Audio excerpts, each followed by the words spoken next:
All right, folks, imagine this. You're crammed into a sticky summer night, the kind where the air's thick enough to chew, and suddenly this riff hits you like a freight train, chunky, insistent, making your hips twitch without permission. That's Hot-Blooded by Foreigner, the tune that's been cranking up thermostats since it dropped like a mic in a bar fight. It's the ultimate earworm for anyone who's ever felt that primal pull, that itch you can't scratch in polite company.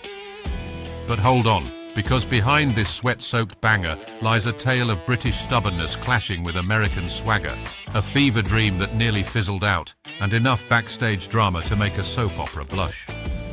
We're talking origins that involve lonely hotel rooms, a guitar solo that almost torched a studio, and ripple effects that turned pop culture into a sauna. Stick around, things are about to get steamy. Let's rewind to the spark. That moment when Hot-Blooded went from a stray riff to a full-blown Inferno. Picture Mick Jones, this lanky Brit who's already chewed through bands like Spooky Tooth and played sideman to French rockers, washing up in New York City in the mid-70s. He's got this vision, pun intended, for a transatlantic rock machine, blending UK polish with US grit. He ropes in Ian MacDonald from King Crimson on keys and sax, Al Greenwood on keyboards, Dennis Elliott on drums, Ed Gagliardi on bass, and then the wild card. Lou Gramm, this blue-collar belter from Rochester, fronting a band called Black Sheep that opened for Kiss once, but mostly played to empty dives. Mick auditions Lou after hearing a demo and bam, chemistry.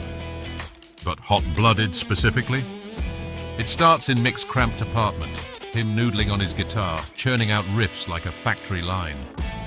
One day he's got this chug-chug beast, simple but savage, echoing a bit of that old bubblegum hit Gimme Gimme Good Lovin' from '69, but tougher, meaner. Lou's there humming along, and suddenly words tumble out, "Well, I'm hot-blooded, check it and see." Boom, the chorus hooks itself in like a fish on a line. Now, let's dissect those lyrics because they're not just throwaway lines. They're a cheeky wink at the rock star life, laced with that urgent hormonal rush. Hot-blooded itself. It's slang for being passionate, fiery, the kind of guy whose veins run with lava instead of blood. Lou later spilled that it was tongue-in-cheek, poking fun at the isolation of touring. You're amped after a show, but everyone's gone home, leaving you alone in a hotel room with nothing but room service and regrets. So, check it and see, I got a fever of 103.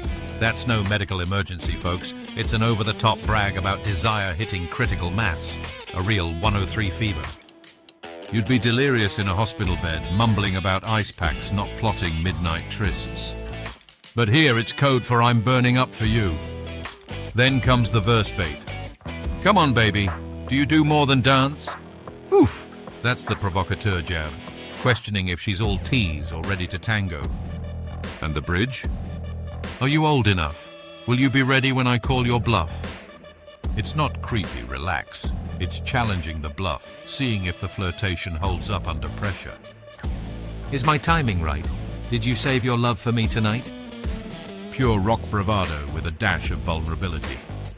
Lou and Mick nailed it quick, turning frustration into fuel. What if they hadn't? Imagine Mick's riff gathering dust, Lou stuck singing covers in bars. We'd all be colder for it, pun absolutely intended. Fast forward to the album Shenanigans, where Hot-Blooded finds its home on Double Vision, Foreigner's sophomore slam dunk released June 20th, 1978. Their debut had already gone platinum with hits like Feels Like the First Time and Cold as Ice, but pressure was on. No one wants to be a one-album wonder. They hole up in Atlantic Studios in NYC, then jet to LA for finishing touches, co-producing with Keith Olsen, who's got that golden touch from Fleetwood Mac. The album's title track, inspired by New York Rangers goalie John Davidson getting concussed mid-game, Lou's watching TV in the studio, hears Double Vision, and scribbles the hook on the spot. Genius strikes twice. But Hot-Blooded, it's the lead single, clocking in at 4:28 on the album but trimmed to 3:03 for radio. Recording-wise, Mick's guitar solo becomes legend. He pieces it together from multiple takes, ending with this punky G-note pull-off that's slightly off-kilter. On purpose? Mick says it was compiled chaos, but it stuck as a trademark lick. Rumor has it the session got so heated, literally, that amps nearly fried, but they powered through. Release day rolls around, and Atlantic pushes it hard, but the real test comes early. At Cal Jam 2 in '78, with 300,000 fans baking in the sun alongside Aerosmith and Heart, Foreigner plays every track from their first album, then gets called back for an encore.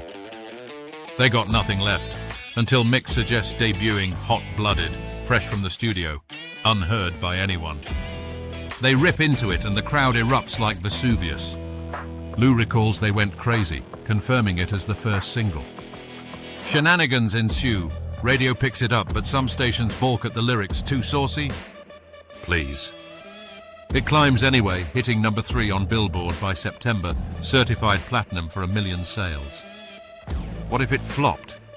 Foreigner might have fizzled. No arena anthems, just another band lost in the disco haze. Instead, it catapults them, outselling the debut with 7 million copies. Talk about doubling down. From there, Hot-Blooded rockets to mythic status, embedding itself in the rock pantheon like Excalibur in stone. By fall '78, it's everywhere, blasting from car radios, igniting dance floors where folks who can't dance suddenly think they can. It peaks at number 3 in the US and Canada, number 42 in the UK. Brits were slower to warm up, ironic for a half-Brit band.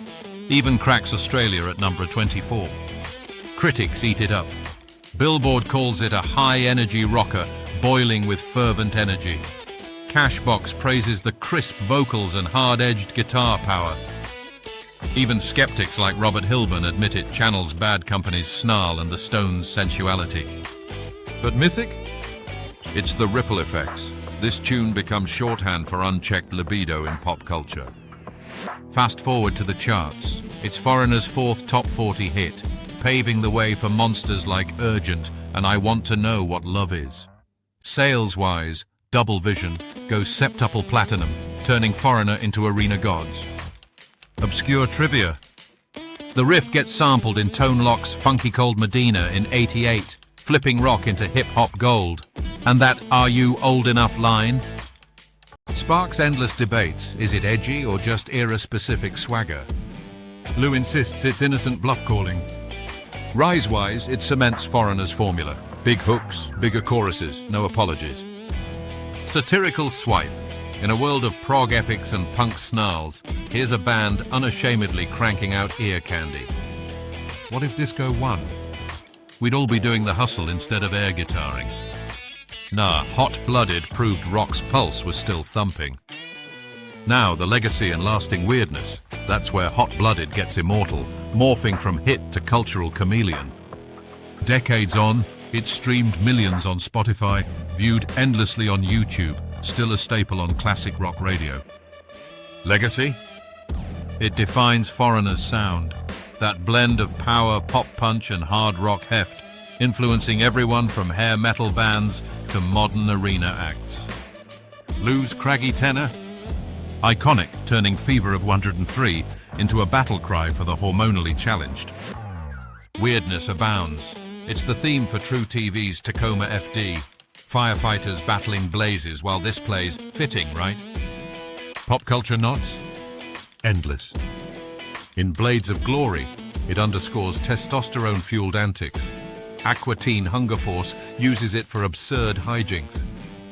WKRP in Cincinnati has Les prepping for a date with a toupee, this blasting as he struts. The Simpsons weaves it in naturally. Boneser has stars, Emily Deschanel and David Boreanaz belting it twice. Talk about chemistry. Stranger Things drops it during a poolside flirt, ramping tension. The Office parodies it as hot pizza, and his lunch announcement gone viral.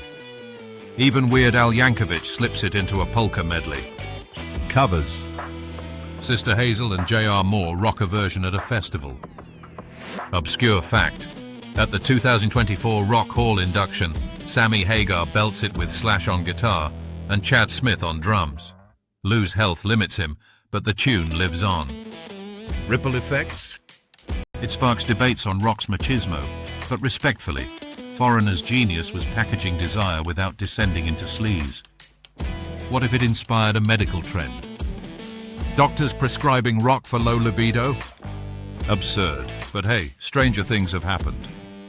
Lasting weirdness. In a digital age, it still makes folks sweat analog style. Self-roast. If I tried singing this at karaoke, I'd hit 103 decibels of embarrassment. But that's the magic. It's timeless, turning everyday Joes into hot-blooded heroes. Whew! We've sweated through the saga of hot-blooded from riff to riff-raff glory. If this tale got your pulse racing, smash that like button, subscribe for more rock revelations that pack a punch, and drop a comment. What's your hottest hot-blooded memory? Share it before the fever breaks. And remember, in a cold world, stay hot-blooded. It's the only way to rock. Out.